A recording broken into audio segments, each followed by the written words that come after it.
Came in this game getting straight to the money. I never would ask none of these niggas for nothing. I was that young nigga up on the block and I ain't had shit, now I'm flexing these honeys. I was just trapping and trapping and trapping, now I made it happen, I got. Are we in the trenches right now? Yeah. Like a nigga playing putt, bring them round, see a dog like I work for Pizza Hut. How are you wearing red right now? In 1969, history was made when two 17-year-olds from Los Angeles, Tookie Williams and Raymond Washington, created the Crips Street organization. Some say the creation of the group was rooted in activism to protect black youth from police, while others say the Crips started purely with the intentions to be a criminal street gang. The creation of the Crips led to a wave of death and violence in Los Angeles, which led to the Bloods forming their own gang to protect themselves from the Crips. Since 1969, the group has grown into one of America's largest and most violent gangs, with about 30,000 members sprinkled across 42 states. Famous Crips include Snoop Dogg, Nipsey Hussle, Bobby Shmurda, and Jeezy. Today we explore the Crips, but first we have some business to conduct with Adam 22 and the No Jumper Show.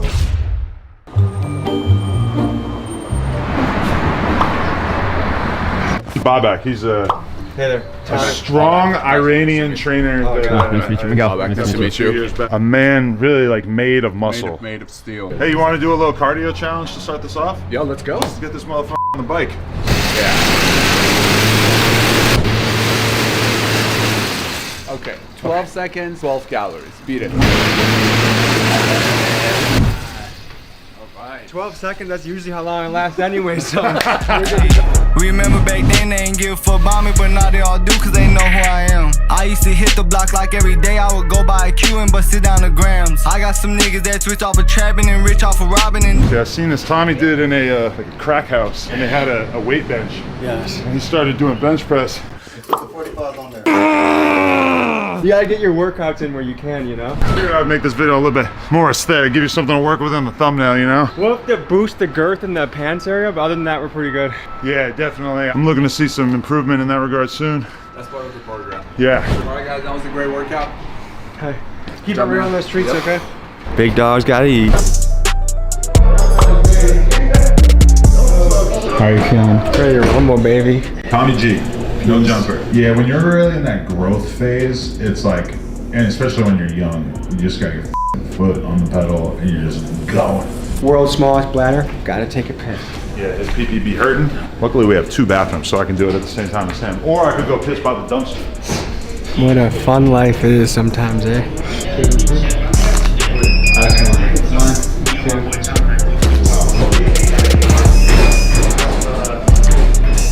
Podcasting is my job, balling is my passion. Now we head to the block. Ladies and gentlemen, the time has come to hit the block with the Crips. What I'm always curious about is how people form brotherhood and belonging and their tribes and community. One of the most notorious groups in America are the gangs. And so we're here to get the first-hand experience of what it's like. We're in South Central LA on the Figgy side. I don't know if I'm saying the lingo correctly. This is something that is unique about LA. Like you go other places and there's little cliques, but this is still gangland in LA. So we're gonna explore that. All right, folks, I'm here with a special guest. This is Smack the Boss. Okay, he's real connected in the LA scene. He's a host on No Jumper. Yes, he's sir. in the TDE family. He's been around the world with Schoolboy Just Q and his crew. signed to Big Chief, you hear what I mean? Go get your from there. Can you tell the viewer what to expect tonight? What are we about to get into? Man, tonight finna be a crazy night, man. Yeah, we gonna slide up Figueroa Street, man. Best blade in the world. We're gonna dip down there, and then we come into the ghetto. Right now, we in the trenches. We in my area where I was born and raised. We where Schoolboy Q grew up, I grew up, traffic. This is where it all started at, right here on this block. If you remember, I did that interview with you. Yes. Did it at my mom's house. You feel me? Yep. We on 51st Street. This is like a legendary street for me. This what made me. Without this block, I don't know where I'd be. The thing that's unique about LA is they still have a lot of the old gang structure. Where right now it's usually like you might go to Milwaukee, there's 5 or 6 guys here, 5 or 6 guys there. Right. But here, everyone's a lot different. Can you Right. tell the people about the politics of the area? We from LA, so like if you involved allegedly in a gang or something like that, it's certain places you can't go in LA. Like there's a lot of places I can't go and I won't go, even though I could because I'm a grown man, but you can't. It's different from everywhere else because LA started this shit. This is where it come from. And we all came together with this shit as far as like on family shit. It wasn't all about hurting this person or hurting this person. It was about bringing the community together, sticking for each other, making sure like prime example. This block right here, can't nobody touch nobody on this block. Think you gonna come over here bullying or do none of that, because at the end of the day, we're family. My mama, grannies, everybody like grew up right here. So it's all a family. Like people get the wrong conception about gangs and about all this shit. Like it ain't all negative in it. You feel me? This shit did a lot for me in my life. What's up, big dog? I'm Tommy. What's up, Nice to meet you. I'm TF. I'm from right here. You know, we in South Central. How sketchy of an area is this? It's scandalous. Everything's scandalous. Yeah. You know, we solid though. We good. Yeah. But, you know. And did you see violence as a kid? Walk me through that. What was that like? What'd you see? One of my close friends died right here, right in front of the bakery at the bus stop. And what was the story there? You know, street shit, TRP the mayhem and all that. You know, but he died at a young age. We was all kids at the time. You know, just growing up in in Los Angeles, that's the narrative. But right now, you know, what Smack doing, like he said, got an opportunity to paint a new picture. You feel me? So that's what we doing. From an outsider looking in, I'm curious. Everything is a yin and yang to it, a positive and negative. Yeah. What are the pros of being in a crew and what are the negatives? The pros have been in it is I got a gang of homies that got my back no matter what. Whether I'm right or wrong, they gonna rock with me. You feel me? The bad part of it, been in the game, is you gotta go through what I went through, being shot up 9 times, 6 times in a coma. That's the bad part of it. That's why I don't push that energy out for nobody to join a gang. Like I said, I come in peace and I push that, and I've been pushing, I come in peace. The gang, I don't advise nobody to do it, but I already done made my chapter in my book. This is a chapter in my book. So when I leave this earth, all this is just a chapter in all our books. Whatever we went through in life is a chapter in our book. I see you got a sweatshirt that says the trenches. Right. Are we in the trenches right now? Yeah, most definitely. So what's the crew called? What's the crew called? You know, we ETS, everything scandalous, fake side, you know, all that, right here, 51st. What does this crew mean to you? It's family, you feel me? Like, we all came together when we had nothing, we didn't know nothing. So we figured it out, and now we going with the plan. How are you wearing red right now? Is that something that's not legit? Because I've always heard if you're part of one squad, you can't wear a certain color. Is that all bullshit, or educate me? I'm a Milwaukee boy. I'm not wearing no. A stereotype that I think I got wrong is that everyone's got to wear the same color. Is that just bullshit that you see on That's TV? like 1980s, Yeah, that's 90s. that's old school. It's shit. 2012. Like, When I saw this guy wearing red, I was like, what the hell is Yeah, going nah, on? that's in the 80s and the 70s and all that shit, where it was strictly if you a Crip, wear blue, if you a Blood, wear this. Like, nah, this a new generation. I wear what I want to wear. What does it take to be part of this crew, and what are kind of the rules that guide the crew? Gotta be a solid individual, man, you know what I'm saying? Shit, this is really like family, like Real organic. You gotta be born and raised right here. And peoples know your peoples. We go to each other's houses from Like, we kids. could go to everybody else right here, and I could walk in, they mamas and granny, everybody, they love us. It ain't gonna be nothing. Walk right in. Boop. Hey, Kevin, how your mama doing? How your granny doing? With any of them out here right now. And there's more people coming that I'm born and raised with, grew up with that same shit. Does anyone can tell me about more Crip history? How it started, how it He older spread? than everybody out here. Give them some knowledge. What you want to know? How it started? They had the West Side Crips and they had the East Side Crips. East Side Crips was Tookie Williams, you feel me? East Side Crip, what was his name? Who got killed? Raymond Washington, you feel me? That's how it all started, you feel me? And it started off of, oh, this crew that not getting on with this crew, you feel me? So we gotta build our family over here. That's how that shit really started. Like I said, I don't promote that shit. We just products of it, man, for real, man. I don't know if I have dance moves that are gonna impress anybody, but I hear there's a particular walk in this community. Oh yeah, we got the stumps, man. We started that stump, man. What you is feel that? me? That's something that been going on before I was born. Like at first it just was the 1, 1, 2, and nigga just Now nigga put the skip and did the whole, put that new millennium shit into it. And now we breaking the knees, breaking the legs, 50 wiggle. To the right, to the left, mop it up, clean it up, grab it up, do your stuff. Been around, like before I was born. All we did was put a little twist on it, and you feel me, amped it up some more. This is called the Hoover Stomp. And what does a Hoover Stomp look like? Can you do it one more time? Oh yeah, man.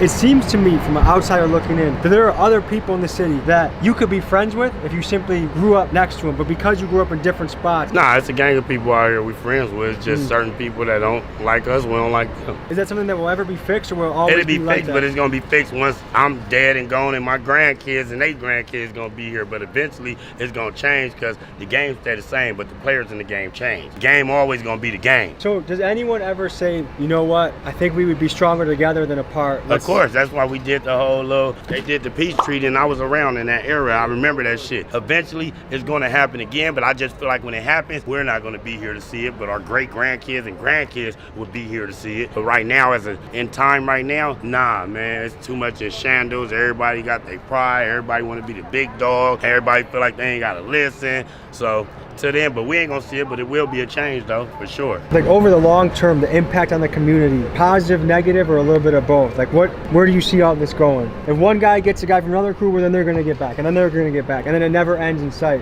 What do you think about that? Motherfuckers need to get some money and they won't be out here killing. Don't need the broke niggas out here killing, man. Get some money, man. You won't even think about that. You gonna wanna live life.